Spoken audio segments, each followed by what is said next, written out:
The saying goes, insurance is sold, not bought. This alludes to the fact that a lot of times people don't even know that they need insurance, so therefore they're not looking for it. But once they're made aware of what insurance does, they're often likely to buy because they need that type of protection.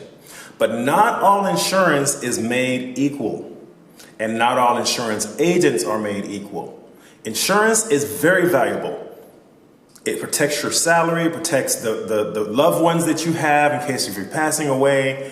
But no one should be pressuring our military service people into buying high fee insurance or insurance that they don't need.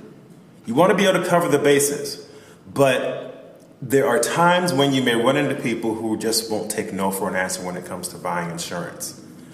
At our Financial Management for Deployed Military workshop, we work with you to make sure you're educated on your rights when it comes to insurance or any other financial products that you may need to deal with.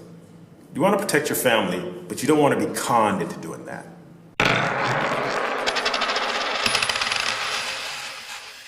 Thanks for watching.